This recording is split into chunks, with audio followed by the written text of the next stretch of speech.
Boa tarde, internautas conectados no DMTV, no Facebook e também no canal DMTV Goiânia no YouTube. Sejam bem-vindos a mais um Esporte na Rede, com tudo sobre esporte em Goiás, no Brasil e no mundo, sempre aqui na companhia do editor de esportes do Diário da Manhã, Igor Pereira. Boa tarde, Igor. Boa tarde, Zé Lucas. Boa tarde a todos os internautas conectados aí no Facebook do Diário da Manhã. Estamos de volta, né? Depois de um período aí sabático, né? Já diria o Tite, estamos de volta aqui para comentar aí sobre futebol, Série A, Série B e daqui uma semana a Copa do Mundo, hein, Zé? Tá preparado? Preparadíssimo aí para a Copa do Mundo. Esperamos aí uma boa campanha da seleção brasileira, né? Vamos começar falando então do melhor goiano aí no Campeonato Brasileiro Série B. Apesar de estar aí na melhor colocação entre os goianos, o Vila Nova não conseguiu vencer a equipe do Fortaleza jogando no estádio Serra Dourada. O que faltou aí pro Vila ganhar? Eu achei que o Vila jogou muita bola, foi superior ao Fortaleza, mas faltou ali decidir, né?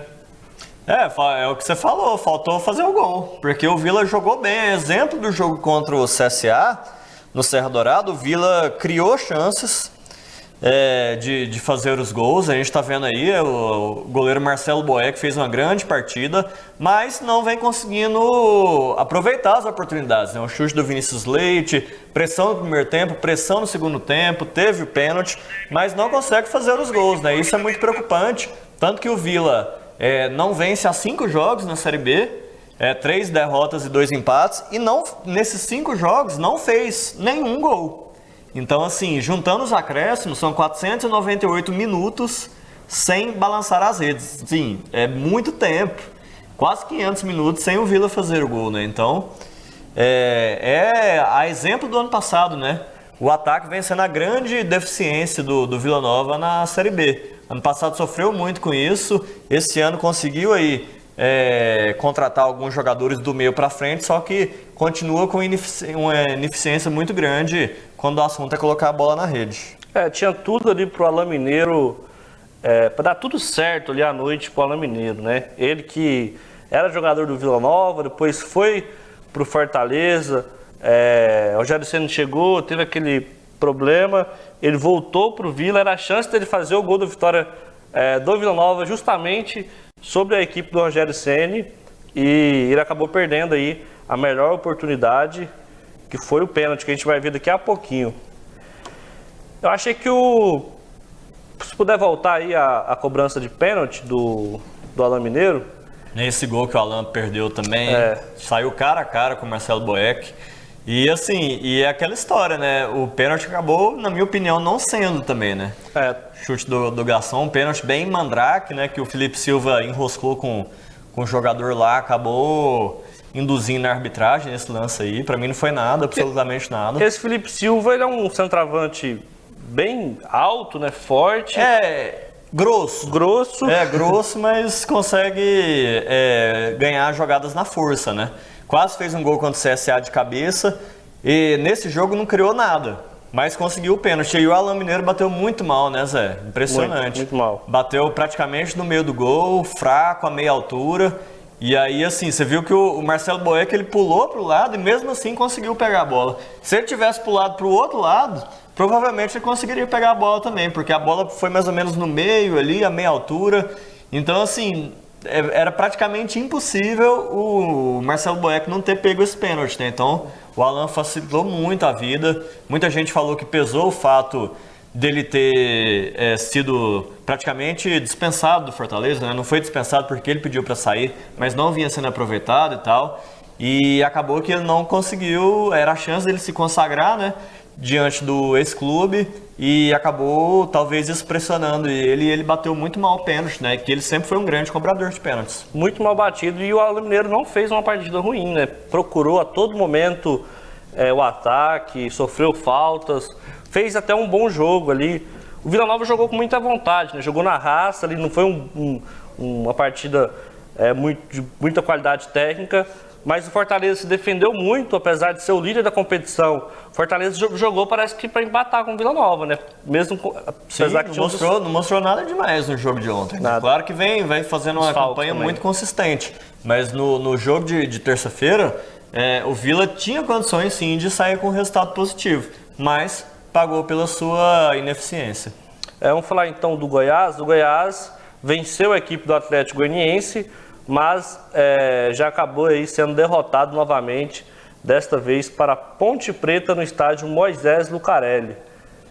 O Goiás até que começou na frente, né? O Goiás começou na frente com um gol assim, um gol um pouco espírita, né? Um gol... O Marcos fez grandes defesas, a gente vai ver o gol daqui a pouquinho, né? O Marcos que entrou bem no jogo, né? Que substituindo o Marcelo Rangel. O Goiás criando algumas chances aí, o Carlos Eduardo, né? O goleirão defendeu. Agora olha esse gol aí, Zé. Não sei se o G2 teve essa intenção não, viu? Muita gente falou que, pra mim, ele errou o cruzamento. A bola ganhou um efeito, quase ele conseguiu um gol olímpico e o Lucão pegou o rebote ali, oportunismo. Mas foi um gol, assim, meio espírita, né? Não foi uma jogada muito trabalhada. Muita gente falou que o G2 tentou esse gol olímpico, pra mim não. E aí a Ponte conseguiu um empate, né? André Luiz, 2 gols de perna esquerda. Uma bola difícil de pegar essa, né? Bola de primeira. E a defesa do Goiás acabou falhando, né? A Ponte Preta que, após a Copa do Mundo, aí, deve contar com o reforço do Luiz Fabiano, né? Para o ataque da Macaca. Não sei se vai reforçar tanto, né? Que ele tá muito tempo parado, né? E aí o André Luiz acabou fazendo os 2 gols, depois fez o segundo gol também. E a Ponte Preta saiu com a vitória. O Goiás, além daquele gol e daquela chance perdida do Carlos Eduardo, não fez praticamente nada no jogo. Então, o Goiás que venceu o Atlético muito por conta da expulsão do René Santos antes do intervalo, e aí o Goiás ficou com um jogador a mais e aí acabou conseguindo a vitória no abafa, mas demonstrou novamente sua fragilidade contra a Ponte Preta. E um problema muito grave que o Goiás vai ter, o Felipe G2 teve uma lesão na coxa confirmada, vai ficar fora 1 mês. E ele vinha sendo o principal jogador do Goiás, praticamente o único que estava salvando na equipe esmeraldina. E aí, se com ele já estava difícil, sem ele 1 mês fora, a Série B não para a Copa do Mundo, né? Então o Goiás com muitos problemas aí. Uma informação, o Goiás vai enfrentar hoje a Chapecoense, sua estreia no Brasileirão de Aspirantes, né? O Sub-23 do Goiás, que alguns jogadores desceram do profissional ali para disputar essa competição, vai enfrentar a Chapecoense na Arena Condá. Vamos falar então do Atlético. O Atlético deixou escapar, assim, no finalzinho do jogo, uma vitória aí que seria um grande resultado ali contra o Juventude em Caxias do Sul. Como pode? O Atlético já é a segunda vez, né, que o Atlético deixa escapar uma vitória ali, ganhando de 2-0 e sofre um empate. Já contra o Oeste, né? E o Júnior Brandão segue fazendo gols, né? Ele não tem tanta técnica assim, mas tem um faro muito apurado de gols. O Atlético vem jogando bem, por incrível que pareça, poderia ter conseguido a vitória contra o Goiás, mas acabou sendo surpreendido. E saiu na frente, teve a chance de fazer o terceiro quando estava 2-0, a chance de matar o jogo, inclusive com o próprio Júnior Brandão. Acabou desperdiçando a oportunidade, e aí o Juventude veio pra cima. Aí mais um gol do Atlético e mais um gol do Júnior Brandão, hein? É a grande surpresa dos times goianos no Campeonato Brasileiro Série B, né? Pouca gente esperava alguma coisa dele, né? E tanto que ele nem vinha jogando, e ele só ganhou a posição por conta do problema do Tito, né? Que o Tito teve o imbróglio lá com Confiança, né? Que perdeu na justiça, e até hoje essa situação está indefinida. E aí o Júnior Brandão já está com 5 gols, vice-artilheiro da Série B. Lembra desse aí, Zé? Ricardo Jesus, tá bem diferentão, né? Bem diferente. Adotou uma barba ali, careca. Ex-jogador do Atlético, né? Isso. E saiu do banco para fazer ali primeiro gol. E o segundo ex-jogador do Atlético também, Esse né? gol foi aos 38, se eu não me engano, 37, 38. E, na verdade, esse foi já o segundo gol, né? Sim. O segundo gol foi aos 47 da segunda etapa. Que foi do Bonfim, ex-jogador do Atlético também, né? Então Justamente. a lei do ex valeu muito aí. O Atlético, que se ganhasse, encostaria no G4, entraria na briga, né? Pela condição ali de ter o acesso, acabou desperdiçando uma grande chance de uma vitória fora de casa. Mas mesmo assim, um ponto importante, não pela circunstância, mas pela tabela, né? O empate fora de casa, O jogo contra o Juventude não é fácil, né? Lá em Caxias do Sul. Mas com certeza teve um gostinho amargo ali. Se antes de começar a partida você perguntasse pro torcedor do Atlético, olha, você vai empatar o jogo... Vai trazer um pontinho para Goiânia e tal. Tudo bem, não, tranquilo. Mas diante do primeiro tempo do Atlético, do 2-0, acabou sendo um resultado muito amargo ali, um sabor de derrota, realmente. O Vila, então, enfrenta o Guarani sábado no Brinco de Ouro, às 16h30, né, Guarani e Vila Nova. O Goiás vai enfrentar o Paysandu amanhã no Estádio Olímpico. Esse jogo não é no Serra Dourada, é no Estádio Olímpico, às 20h30, enquanto o Atlético Goianiense recebe no sábado a equipe do Figueirense. Figueirense que está ali no G4, né? Vila Nova, se tivesse vencido a partida na terça-feira, teria entrado também, voltado, né, para o G4. Vamos ver como é que está a classificação do Campeonato Brasileiro Série B? Aí os 10 primeiros colocados, né? O Fortaleza lidera com 23 pontos, seguido do CSA do Valtão.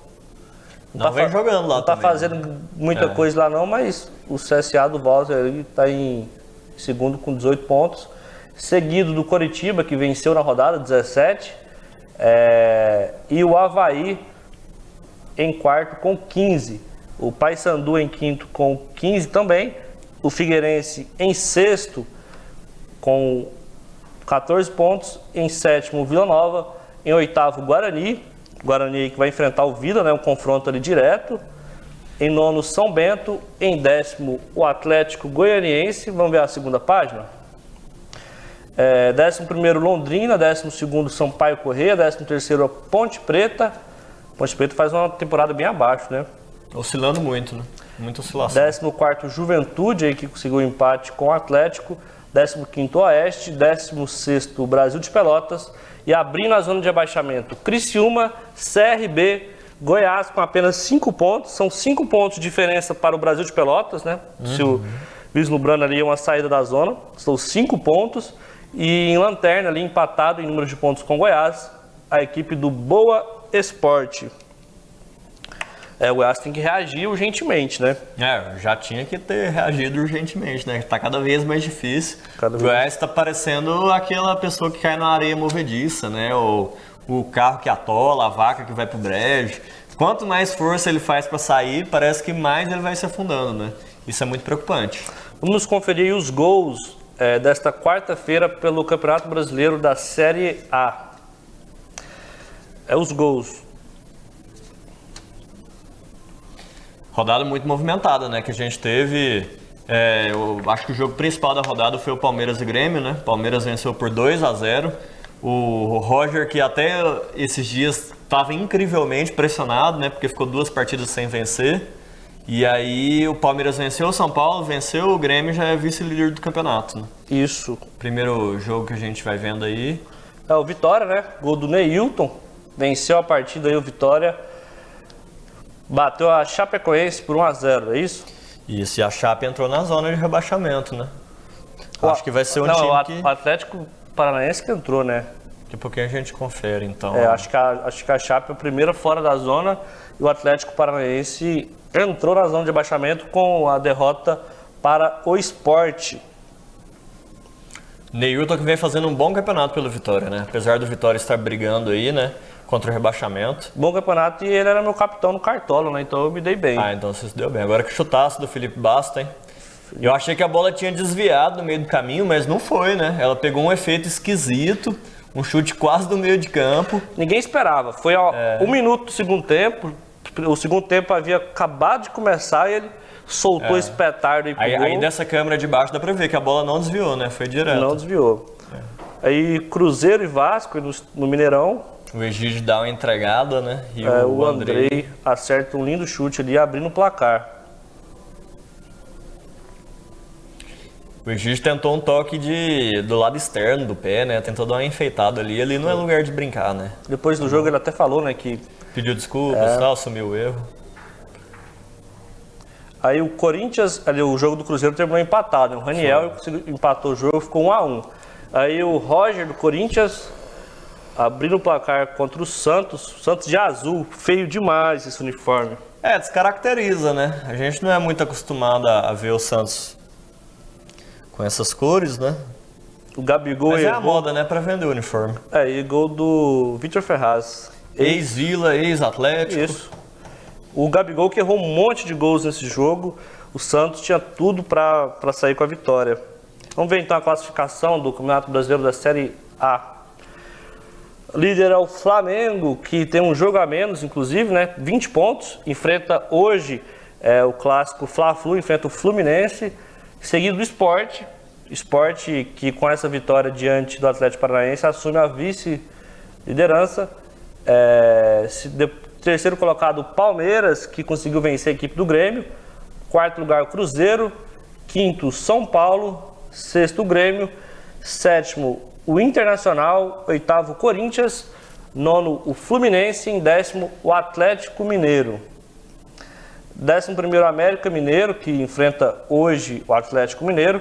12º, Botafogo, que empatou com o Ceará, em casa, 0-0. Seguido do Vasco da Gama com 12 pontos, um jogo a menos, que vai fazer depois da Copa contra o Santos. 14º, Vitória. 15º, Santos. Aí, 18º, Chapecoense. 17º, abrindo a zona de abaixamento, o Atlético Paranaense, o Bahia, o Paraná e o Ceará, que ainda não conseguiu vencer no campeonato. O Paraná, do Rogério Micali, e também o Ceará, agora do Lisca doido, precisa melhorar muito, né? Precisa. E provavelmente vão brigar até o final aí contra o rebaixamento, né? Esses times que sobem da segunda divisão, o Atlético foi o maior exemplo disso ano passado, né? Dificilmente, tirando ali um time grande que está na Série B e que naturalmente sobe e às vezes permanece, né? Dificilmente esses times vão conseguir fazer o campeonato sem brigar pelo rebaixamento, né? O América Mineiro, que foi outro time que subiu, tá ali em cima, por enquanto. Mas por enquanto, viu? Não sei não me surpreenderia se daqui 10 rodadas o América também esteja brigando contra o rebaixamento. Agora a situação de Paraná e Ceará é crítica, né? Você vê pelo elenco, você vê pela falta de reação no campeonato. O Ceará começou com o Marcelo Chamusca, o Jorginho foi lá, ficou 2 jogos e já pediu para sair. Então a situação do Ceará é bem crítica. Para melhorar muito, para ficar ruim, ainda tem que melhorar muito ainda esses dois times, né? Os jogos de hoje, Flamengo e Fluminense, esse é o grande jogo dessa quinta-feira, né? Se o Fluminense vence, ele assume a vice-liderança, e se o Flamengo vence, ele dispara, né? Dispara e abre 5 do Sport, né? O Sport que também não deve continuar ali. Também, não deve. O campeonato está apenas começando, né? E muita coisa vai acontecer. Acho que o Sport não briga ali entre os 4 de maneira alguma. Falar de seleção brasileira, Copa do Mundo está praticamente começando e o Brasil enfrenta a Áustria no domingo, né? Hoje teve treino aberto da seleção brasileira. Aí o Marcelo correndo ali. O que esperar dessa seleção brasileira? O Fred levou uma entrada aí do Casemiro nesse treino. Saiu do treino machucado, o Fred. Vamos ver, né? Tem a dúvida do Renato Augusto ainda, né? Com dores no joelho, mas o Renato Augusto é um cara de confiança do Tite, ele vai tentar ele até o final. O Rodrigo Lasmar deu uma entrevista hoje, disse que o Renato Augusto, a chance dele ser cortado aí foi descartada. Apesar dele ainda não estar apto a jogar contra a Áustria, o corte dele foi descartado aí. Mas não sei não, viu, Zé? Já vi muita coisa no futebol, principalmente de falar que não vai, depois Romário vai, né? Era garantido na Copa, né? De 98, acabou sendo cortado. Então, assim, o Renato Augusto, ele é um cara de confiança do Tite, mas não é um jogador importante, tão importante assim na seleção.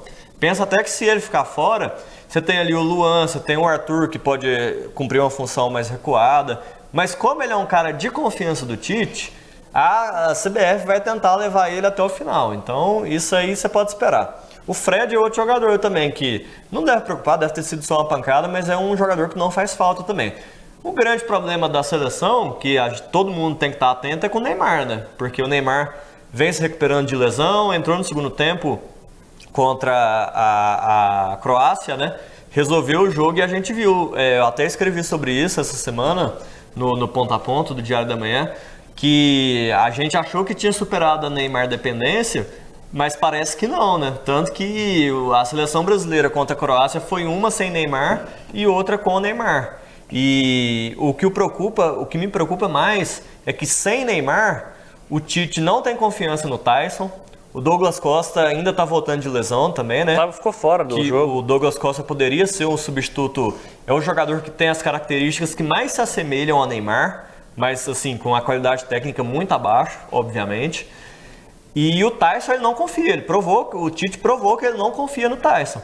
Que colocou ele faltando 10 minutos pro jogo. E sem o Neymar, ele colocou o Fernandinho. E o Brasil com Fernandinho, Casemiro e Paulinho. O meio de campo que a criação é praticamente zero, não tem criação. O Tite espera que o Fernandinho e o Paulinho possam cumprir essa função e eles não dão conta de cumprir essa função. Eles são bons volantes, mas eles não vão armar o time, pode esquecer. E aí você perde o William, que poderia fazer essa função, aberto na ponta. E o Coutinho aberto na outra ponta. Então o Brasil, a transição do Brasil no primeiro tempo sem o Neymar, sem o meia, na verdade. Porque quando o Neymar entrou no lugar do Fernandinho, ele trouxe o Coutinho para o meio para fazer essa função. E aí subiu de produção o Coutinho, subiu de produção, obviamente, o Neymar, e aí o time todo. Então o Brasil tem que ter essa função. Então se o Neymar não puder, ele tem que manter a estrutura, para mim. Ou Sim. Ele coloca o Douglas Costa, ou ele coloca o Tyson e bota ou o William ou o Coutinho no meio. Eu concordo com você, eu só discordo da Neymar dependência. Eu acho que o grande problema desse jogo, que ficou parecendo demais que tem uma dependência do Neymar, foi o fato da seleção brasileira ter entrado com 3 volantes, apenas 3 jogadores para jogarem do meio para frente, para atacarem, né? Que era apenas o Felipe Coutinho, o William e o Gabriel Jesus. Então, eu acho que se tivesse um Douglas Costa, um outro Sim. jogador de qualidade para fazer um quarteto, igual a seleção brasileira vinha jogando, eu acho que pode até ir bem sem o Neymar. E trazer o Coutinho pro meio. Meio. Porque você jogar com Casemiro, Paulinho e Fernandinho, aí não dá. É igual você querer colocar o Renato Augusto de titular na seleção brasileira. Para armar o time. Eu acho que se o Renato Augusto for cortado da seleção brasileira, vai acertar, vai corrigir um erro do Tite. Porque o Tite errou ao convocar o Renato Augusto. O Renato Augusto não tem condições nenhuma de fazer parte do grupo da seleção brasileira. Ele não está entre os 23 melhores jogadores brasileiros que atuam no planeta. Meio campo, então, nem se fala. Tem outros jogadores muito melhores que ele. Então, eu acho que o esquema, isso ficou muito claro para o Tite depois desse amistoso. Às vezes é bom esses amistosos, né, para consertarem algumas coisas. Mas você acha que ele colocaria o Douglas Costa se o Douglas Costa tivesse à disposição? A pergunta é essa, né? De titular? Sem o Neymar? Não sei, mas acho que depois do jogo, agora ele entende que precisa ter esse quarteto. E por que ele não colocou, por exemplo, deixasse o Coutinho na esquerda e colocava o Tyson na ponta direita? Não confia no Tyson. Não confia no Tyson. Mas pra que tá levando, então? O Tyson, ele demonstrou claramente, o Tyson não vai jogar. Se ele não vai jogar no lugar de um ponta, não vai jogar. Que é o Neymar ou o Felipe Coutinho, ele jogaria mais na direita, né? E então não vai jogar. Não vai jogar. Não dá pra entender, então. Convocou ele pela amizade, pra querer dar um título ao jogador, né? Tipo, vai fazer parte do grupo. E ele poderia testar justamente por ser um amistoso. Ainda não é o jogo de Copa do Mundo e tal, mas não, ele preferiu fazer um primeiro tempo burocrático. Totalmente burocrático. O Fernandinho, não estou criticando o Fernandinho. O Fernandinho é um grande jogador, um volante, mas o Paulinho também. Mas como volante. Não adianta querer colocar ele para armar jogo que não dá. E o mesmo caso do Paulinho. Eu acho assim, todo mundo 100% na seleção brasileira, o time é esse, Casemiro, Paulinho, Felipe Coutinho, Neymar, William e Gabriel Jesus. Essa tem que ser, o Brasil tem que jogar ofensivamente e esse tem que ser o time do Brasil. Agora, se quiser tirar o Paulinho e colocar o Fernandinho, tudo bem, mantém 2 volantes. Quiser tirar o Gabriel Jesus e colocar o Firmino, aí são peças, mas o esquema tem que ser esse com 4 jogadores ali, meia e atacante. Então é isso. Até a próxima quinta-feira. Boa tarde. Boa tarde, Zé. Boa tarde aí a todo mundo acompanhando pelo Facebook. E a próxima quinta-feira já é a abertura da Copa do Mundo, né? Rússia e Arábia Saudita. E o Brasil só estreia no outro domingo, né? Contra a Suíça. Isso, no dia 17.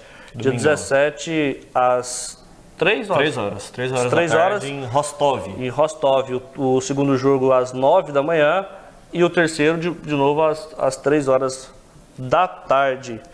É uma boa sorte aí a seleção brasileira, né, nesse amistoso e principalmente na estreia na Copa do Mundo, até porque a equipe da Suíça ela vai vir para se defender, né? Todos os adversários aí do Brasil jogarão ali atrás da linha da bola e muito parecido com o que foi o amistoso, né? O time, a Croácia defensiva e o Brasil precisando ali propor o jogo. Tomara que a gente conta com o Neymar também 100%, né? Claro, é a nossa torcida, né? Então é isso, o Esporte na Rede vai ficando por aqui, até a próxima quinta-feira.